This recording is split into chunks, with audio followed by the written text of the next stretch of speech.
Hello and welcome to today's assembly. This half term, our core value is collaboration, and we're going to think about that a bit further. Now, I'm sure you're aware that we live in a very competitive world and everybody at some point wants to win at something. And competition can be a good thing. It can make us work really hard to try and achieve our goals and develop our talents and our skills.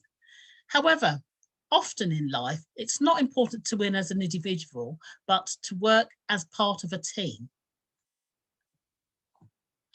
Now, collaboration, as we've been finding out over this half term, is important in all areas of life. At home, at school, when we're together in the playground, when you're playing sport, and when you get older, when you're working with people, when you get a job. Now, we're going to have a look at some different groups and think about how collaboration is important. So, who can tell me what creatures these are? Now, we often see them on our field at certain times of the year. So who can tell me? Yes, that's right, they are geese. Now, have a look at the shape in which they are flying. How would you describe it? That's right, they are flying in the shape of a sideways V, aren't they? Now, at certain times of the year, geese migrate to warmer parts of the world. And when they do this, they fly in a V formation and they flap their wings up and down at the same time. Now, the further towards the back the goose is placed, the more help it gets from the beating wings and the airlift of the geese that are in front. Now, the leader of the group, let's have a look at the picture again. So the leader at the front, so at the point of the V, has the most difficult job, has to work the hardest because they've got to be the first to push their way through the air. Now, the good thing about working collaboratively with the rest of the geese is when that leader gets tired, it moves further down the group and another group goose takes over as the leader. So rotating and changing the leadership position means that the geese use up less energy and can reach their destination much quicker than flying on their own. And it also means that geese who are not quite as strong are helped, and once the geese are tired, they can have their time at the back and can gain their strength, ready for when they become the leaders again. So in that way, collaboration helps the geese to get where they're going much quicker and safer.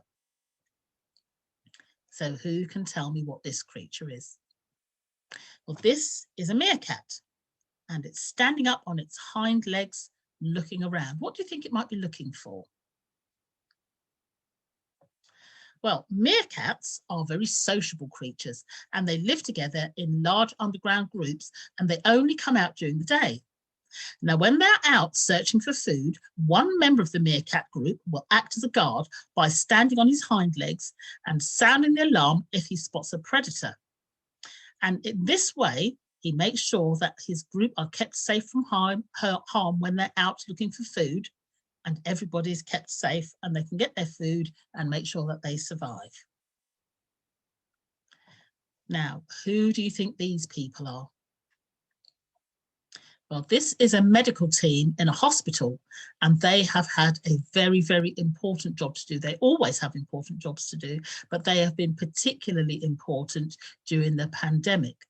Now, why do you think it's important for them to collaborate, and how do you think it's important for them to collaborate? What skills do you think they need to use? Just pause and have a discussion with your partner and then as a group.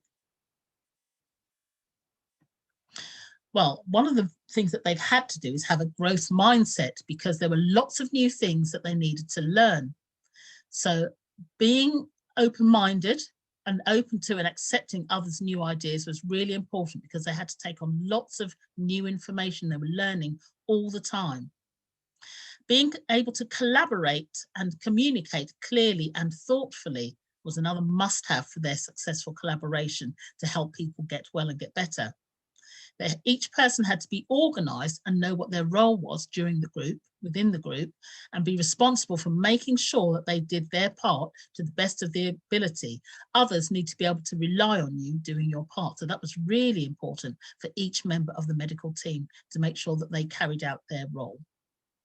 and they needed to be flexible and adaptable and to be able to discuss and challenge each other respectfully. That was really important when they were taking on new information, sharing information, and they might have had different ideas, but they had to be able to discuss it in the same way that you do when you have your whole class reading and your discussions, and you talk about agreeing, disagreeing, and building on each other's answers and challenging each other. Really important to have that open communication. Now, who do we have here? We have Team GB. Why do you think I have included Team GB? Well, it's because there's lots of hard work and collaboration going on at the moment with British athletes, because they will shortly be going off to Tokyo, keeping everything crossed, because the Olympics will be starting soon. Now, the Olympics were originally supposed to take place last year, but because of the pandemic, it had to be postponed. So they are hoping now that they're going to start on July the 23rd this year and end on August the 8th. So we would like to wish all of the Olympic team members the very best of luck, and they're all working hard, supporting each other and their team members, because so many of the sports depend on the individuals working together with their teammates in order for the whole team to be successful. And here we have the Olympic flag, which is made up of 5 rings, and they are all interlocking. Now, you know I like to set you a challenge, don't I, in my assemblies? So what I'd like you to find out is why there are 5 rings and why they are interlocking. And when you see me in the dining hall or in the playground or anywhere around school and you find out, do come and tell me. So we've seen that animals work together in many different ways and for many different reasons. For example, wolves form packs and show loyalty by protecting each other. Penguins huddle together to stay warm in freezing temperatures. So it's really key for them to collaborate. Now, have you ever watched a group of ants carrying items as leaves, such as leaves or grasses, from one place to another? Now, ants are very special because they are extremely strong and can lift items that are much heavier than their own weight, because they have a high muscle to body size ratio. However, by collaborating and working in a coordinated way, they can move much bulkier items than a single ant can. And in this way, they get things done much faster, better, and with less personal effort. And there is a film for you to watch that I'm going to ask your teachers to click on for you. And then you can discuss how the ants are working together. Now, we are part of a group called Inspire Partnership. And we joined them a year ago because we wanted to collaborate to get things moving and improving at Forest Academy.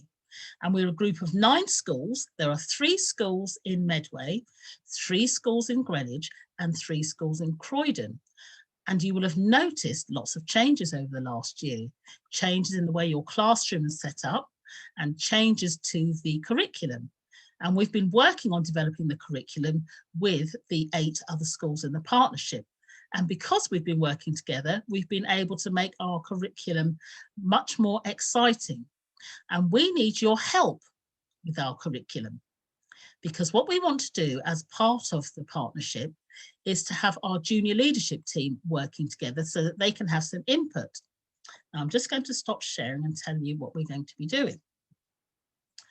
So we know that one of the things that you enjoy is going on trips and having visits and visitors in to make our curriculum very rich. Now, we want to hear from you so that we can collaborate with all the other schools in the trust and the junior leadership teams in the trust. We're going to come together and put a charter together of the sorts of experiences, trips and visits that we want to include in the curriculum. So I'd like you to have a discussion with your classmates and feedback to the junior leaders in your class about what trips and visitors you have enjoyed during your time at primary school. And if you've not spent all of your time at Forest Academy, it would be really interesting to hear which trips you've been on or which visitors you've had into other schools that you've attended. And we're going to put all of your ideas together and then next week, a couple of children from year 5 are going to be meeting with junior leadership team members from other schools within the trust, and we're going to put all of your ideas together. We're going to collaborate and draw up an itinerary of the sorts of trips and visits we would like you to have to make our curriculum even richer than it is now, because we know that because of the pandemic we've not been able to go out on trips, and we're really hoping that that's going to be able to start again soon. So I look forward to hearing all of your ideas so that we can draw this up together and share it with you.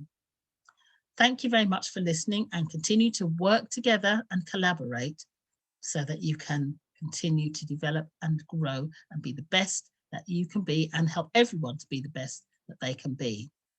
Because together we know that we can go further when we collaborate.